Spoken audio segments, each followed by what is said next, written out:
Do you know what Samsung South Africa is relying on to drive sales of the Galaxy S23 series?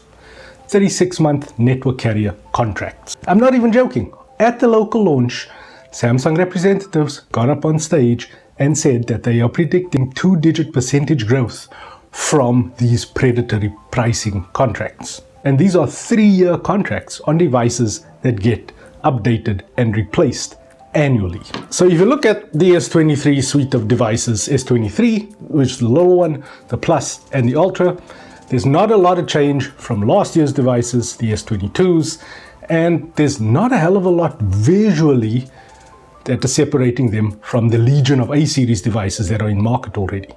Actually, there's one thing, if you look very closely, the flash on the S-series is centered with the top camera, whereas on the A-series, it's centered with a gap between the top 2 cameras.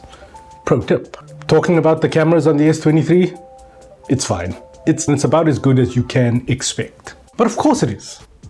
This is a Samsung after all. It's a flagship Samsung. So you're gonna get that normal Samsung, that Samsunginess, where it like misreports focus sometimes, so you miss, especially when going up close, because only the Ultras get macro mode, not the normal ones, bizarrely. And it can get a little bit too bright in bright circumstances, but I mean, there's plenty in here, in this 50 megapixel sensor, that can wow people.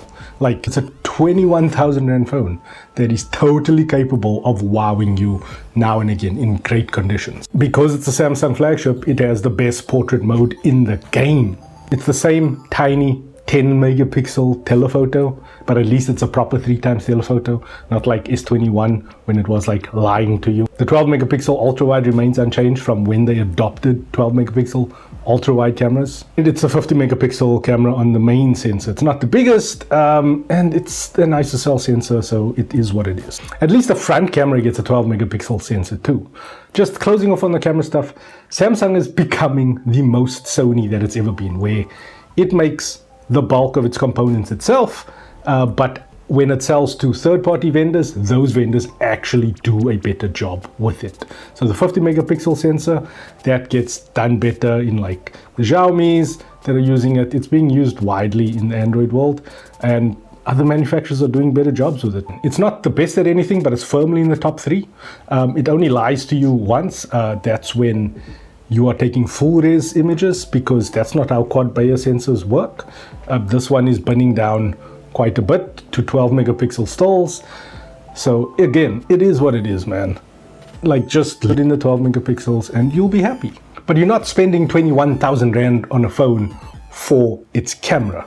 If you are, like, I'll tell you what, keep your current phone, buy like a Sony a6300, you'll still have change for a good lens as well, and just be happy. You'll have better pictures, you'll have better video, and it will be another device that you can just carry around with you and preserve those memories. But if you must have a new phone in a compact form factor that has predictably decent cameras, this is not a bad place to land. It's still bizarre to me that we're calling something with a 6.1-inch display compact. If I was being really honest, this is the first compact Galaxy S device that hasn't frustrated me since the Galaxy S10. It's as if Samsung forgot how to make good small devices since then. And like, we've had the mini iPhones, which were both excellent. 13, a little bit more excellent than the 12 because the battery life was better. This isn't as good a complete package as the S10 was. There's no headphone jack. The main camera doesn't have a variable aperture. It is in some ways a spiritual successor, because you're getting about 95% of what the Galaxy S23 series is all about in this compact form factor. See, where Galaxies S20, S21 and S22, the compact ones, were all like, had terrible battery life, would overheat and just give up on tasks until the phone cools down, even too hot to handle in some cases.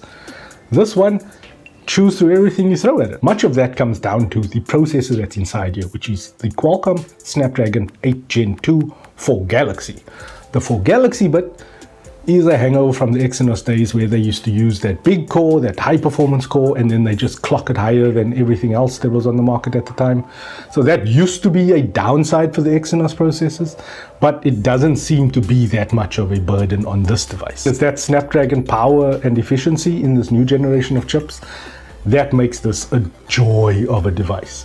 So like, it's got a 3900 milliamp hour battery in here, but it lasts all day. Like if I'm getting to bedtime and I have about 50% left, I'm not putting this thing on charge, and I'm not even worried about it because I know with moderate use, it's gonna get me well into lunchtime the next day before it's really screaming out for a charge, which is incredible for this size device.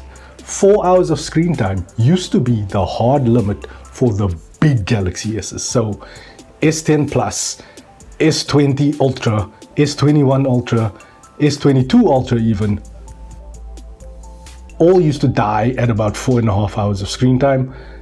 Now you're getting this on the little device.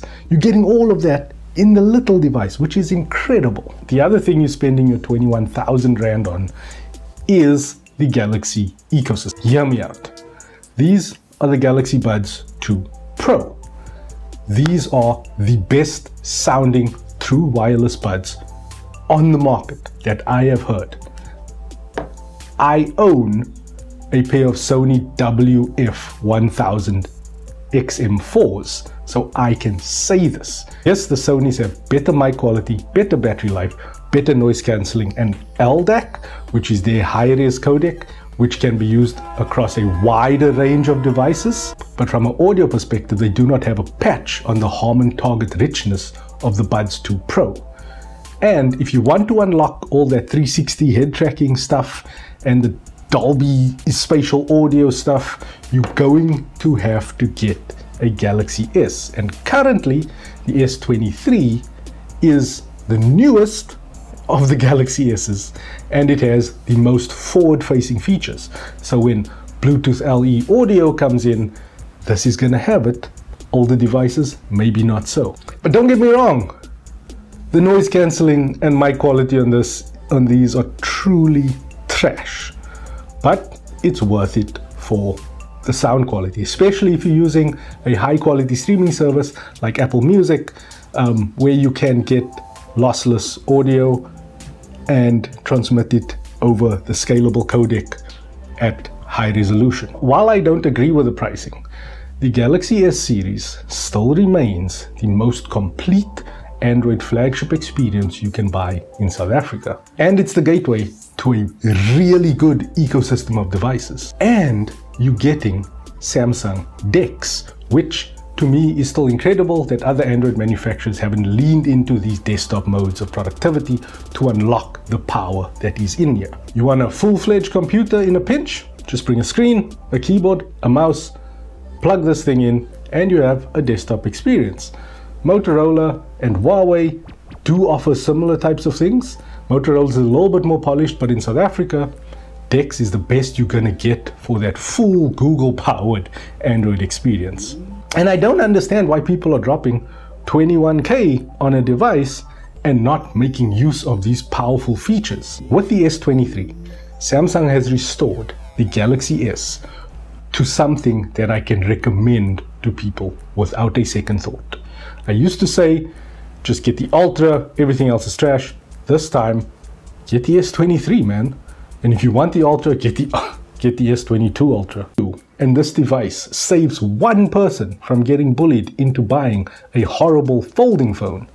Then Samsung South Africa would have done its job. Well done, Samsung. But that's just my opinion. I'm Lindsay. I'll catch you in the next one.